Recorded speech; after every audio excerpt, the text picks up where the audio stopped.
week's attacks regarding the increase of the street lighting rate have been swirling throughout the community. To be attacked verbally by residents is nothing new, but normally with an explanation, two people can agree, or at the very least, agree not to agree. This is because people normally want to know why something has happened. However, when individuals take the opportunity to attack the wife of the general manager, who has nothing to do with this agency, that's simply wrong. To those of you who took liberty to attack my wife, that was totally unfair. Had you called me and asked for an explanation rather than perpetuate the rumor, you would have received an understanding that could have been prevented a lot of misinformation from being distributed. Not once did anyone pick up the phone and call me and ask to come by and discuss the issue. You have known me for a long time, and you know that I don't take things lightly and do things that would impact the community unnecessarily or just because I can. But this makes the attacks of my wife even more hurtful. To the rest of those spreading false information, the issues that were raised should have been discussed with me at the RCSD, but no one making off-the-wall comments had contacted me to discuss any of their concerns. So I will address many of the rumors now. I have been working on many issues that would pale in the face of the lighting increase, and I still believe that working with for this board of directors, I also work for the people of Rosamond. I'm the GM that has been working on numerous issues that had to be addressed, and the lighting was but one more of those issues in a large string to address. I have for the last 2 years turned in a balanced budget. In addition, I have had to navigate the difficult scrutinization investigation of our Kern County grand jury, and in fact, the district received an extremely good report stating, quote, "The district was managed responsibly and is not in deficit." That couldn't be said prior to my arrival, and this board of directors should be commended for making the decisions that allowed that to happen. Now let me address some of the comments expressed in the community. Steve is never in the office. Well, it's hard to dispute that I have been in and out of the office a lot, and here are some of the reasons. JPA meetings, Joint Power Authority, these are regarding our water bank.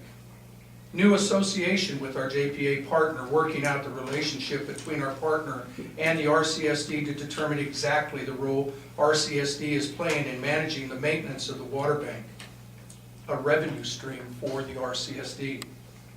Adjudication of the water basin in the Antelope Valley has had the general manager in Sacramento an awful lot. This is where Justice Roby of the 3rd Appellate Court is located and requires him, to meet as they are working with the principals of the adjudication, attempting to put together a solution that will set the stage for litigation. I have blocked attempts and have spoken several times in doing so on issues that could have had devastating consequences for the RCSD and the ratepayers if left unchecked. In fact, I led a 2-day principals meeting and developed a common sense solution to the adjudication, which was too common sense based for attorneys involved. I've conducted staff meetings regarding budget, personnel, operations, billing, data collection, audits, to name only a few. I meet with community members regularly regarding the explanations to actions that we have taken or are proposing. I have been elected to the board of directors of the California Special Districts Association, and I am chairman of the legislative committee in Sacramento. The reasons for this is to be on the front lines where most of the erroneous laws are being made, and to present the voice of the Rosamond Community Service District, not the voice of Los Angeles or San Francisco. And I argue for or against legislative actions that directly impact the RCSD and our ratepayers.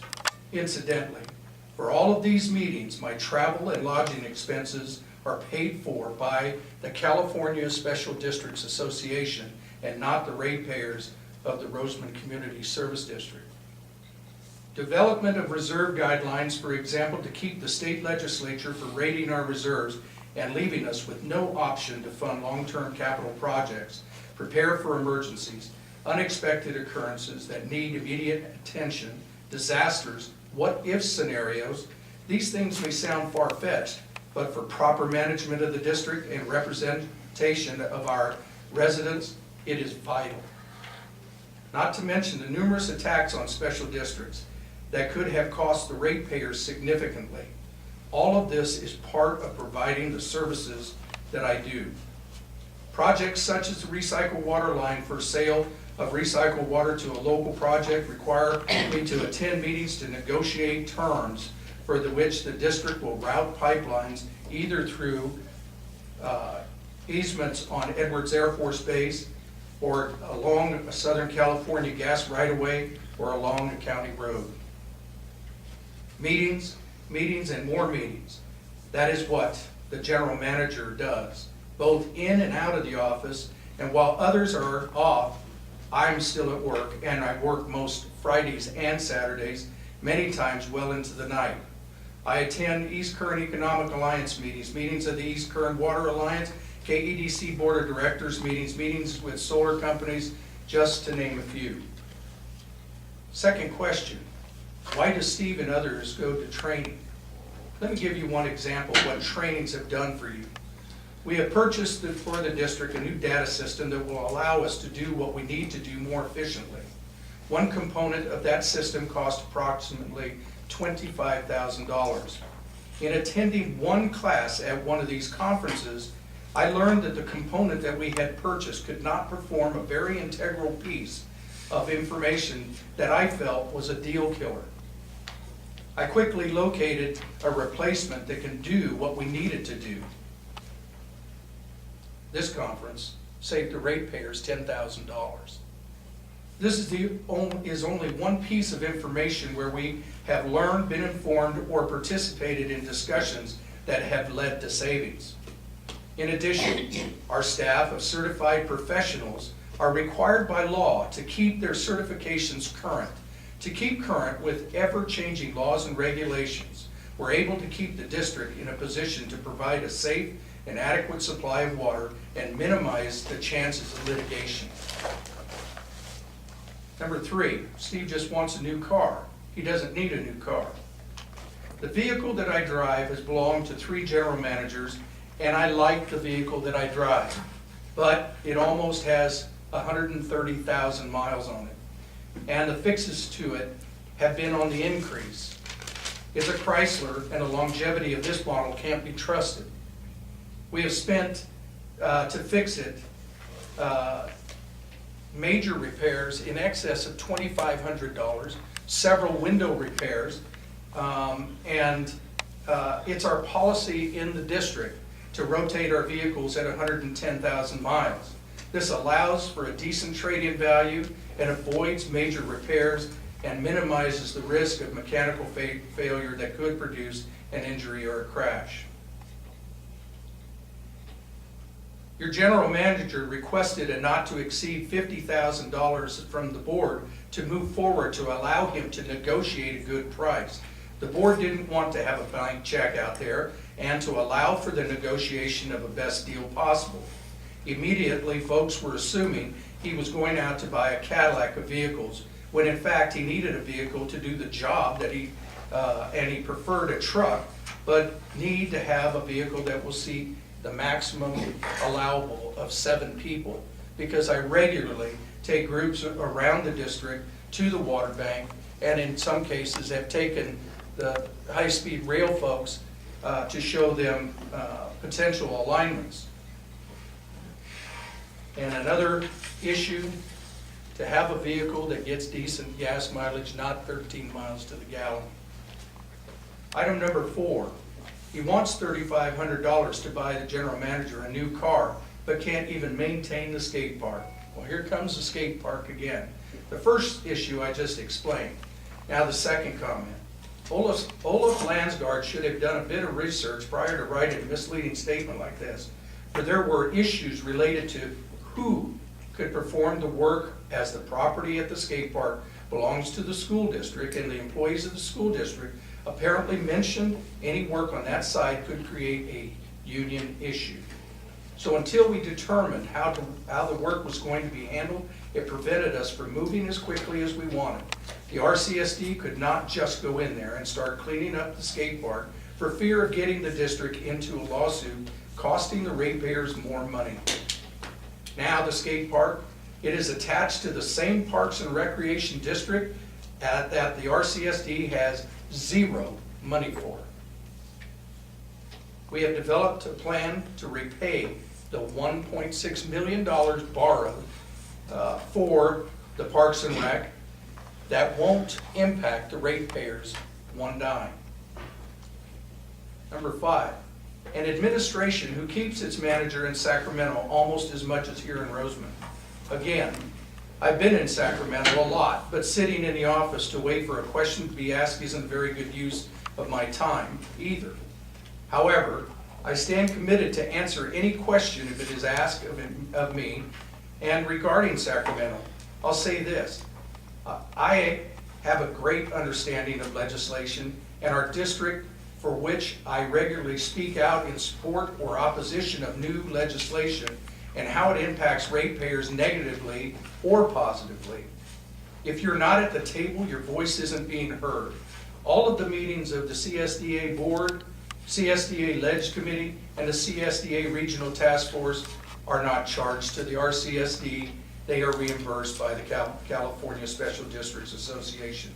I can't state that enough. This representation is being paid by others. We are not experiencing a high cost to get to Sacramento.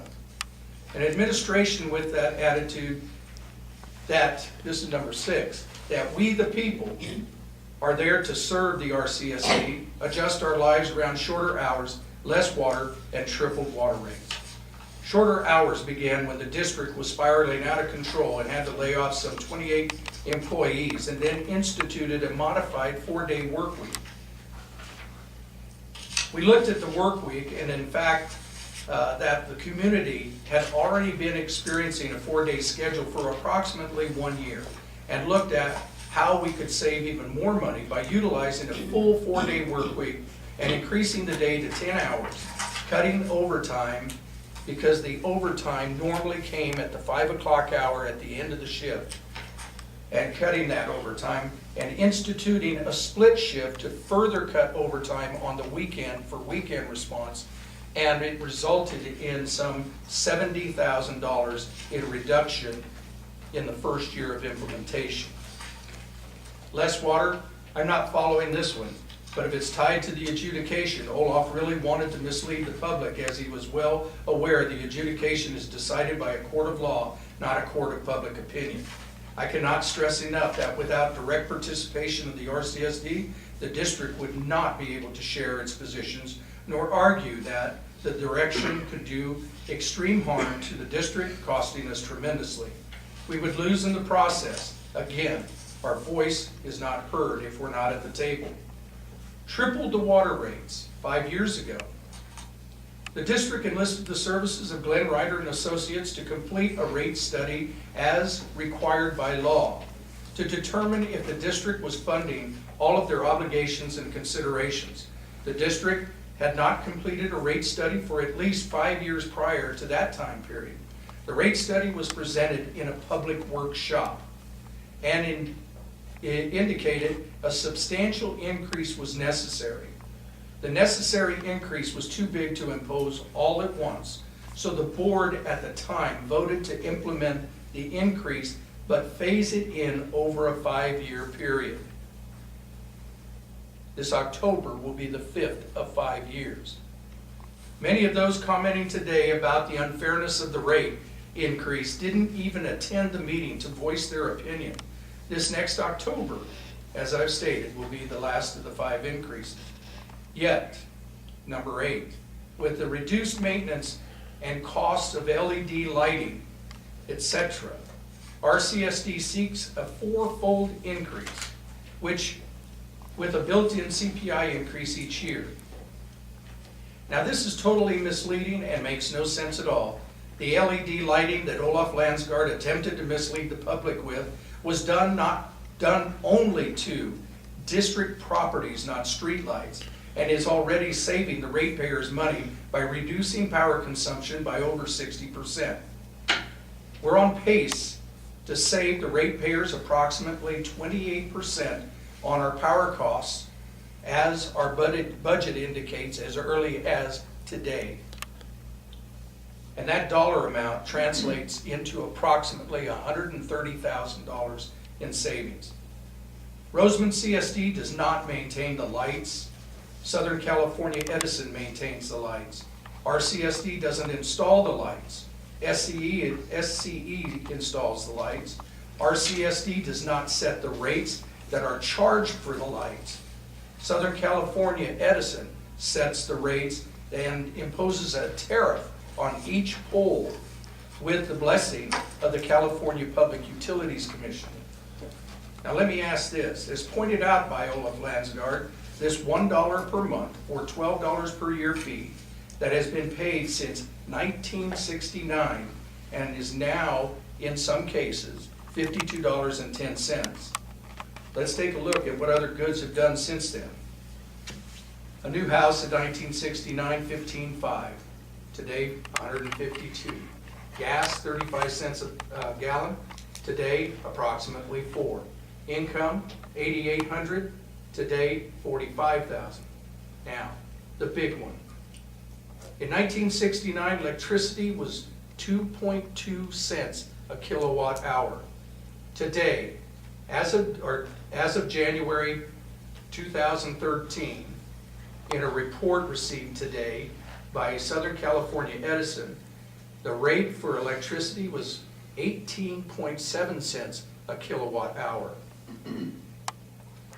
Another interesting fact, Southern California's system average increase for 2013 is 13.9%. My point is, nothing has stayed the same, and for Olaf to make a comment regarding a full fourfold increase is ignorant of the facts. However, we have made it 44 years with a $1 fee without a rate increase. Now, don't get me wrong, it should have been adjusted some time ago. I'm here, I noticed, we're changing, and we're trying to make it right.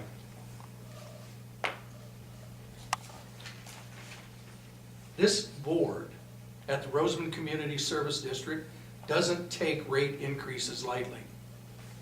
They, like myself and all of you, don't want to pay any higher rate. We all live in the district. I've got a sheet that I will hand to anybody that wants it that breaks down the zones and the cost within each zone for the number of lights included in the zone. The colored lines that you see are our directors and what they pay for this annexation, or what they will pay. That's if they vote for it. Number 9, that to back up their ineptness, the RCSD tells us that if we don't vote for this, they will not only turn off lights, whatever happened to solar, end of parentheses, but SCE will remove the light standards. Ineptness, now that's a big word coming from Olaf. As he must know, it is the law that we tell the people what the ramifications of the vote will be. It's all part of being transparent, and which is something crammed down our throats by the California legislature. It was not designed to scare anyone into voting one way or another. We at the district believe the people should have the say if they want to pay the actual cost for the lights or not. And what will happen if the vote fails? Example, in Mojave, over a year ago, I got a phone call from an individual that stated that they turned off her street lights. And in fact, that Southern California Edison was removing the poles. Come to find out, she called back, said, I had received a ballot, I threw it in the trash. I just spoke to somebody in Mojave today that lived in that area and asked them, what are you paying for lights? Or did they bring them back? Said, yeah, we had to pay for them to come back. Instead of paying another $2 at that time, they're paying $12 a month for their lights. Because they took out the poles, they had to come back, rebuild, rewire, and do the whole thing all over again. I felt when I suggested to your board that it was necessary that you knew the ramifications of what a vote would do, not to scare or try to convince anyone on how to vote. Solar generated by the solar companies is supplied directly to the grid, and the public utilities are required to buy their production, so the solar companies don't sell directly to a private entity. The solar project that the RCSD has been planning is designed to mitigate 3 specific areas of the district: the office, well 9, and the ponds at the wastewater treatment facility. They were not designed to take on the street lights in the community. It's not new leadership that we need. We need people like Olaf to attend our meetings so they can understand what we're discussing and not listen to rumors, or just call us and we can explain. And you might not agree, but at least you'll have the truth. To my knowledge, Olaf has not been to an RCSD meeting in the last 2 years. So where did he come up with all the false information? I appreciate the opportunity to explain. I'm here to tell you, I'm extremely frustrated in watching a small community that I grew up in be a community of rumor mongers. We should be working together. We should be trying to understand what is it that's causing you to have to raise the rate. Some of the things in the district that didn't go right have a very good explanation. For instance, you got a ballot, you got information. We should have had the opportunity to review that letter before it went out, number 1. But the law says that that ballot and that information had to go out 45 days prior to the public meeting that would be held to explain everything, which is going to be held next Wednesday. These weren't done to try to confuse or mislead or anything else. Most of the people that were getting into the office that are taking a look at the engineering report and getting an understanding finally of what's going on have been extremely positive.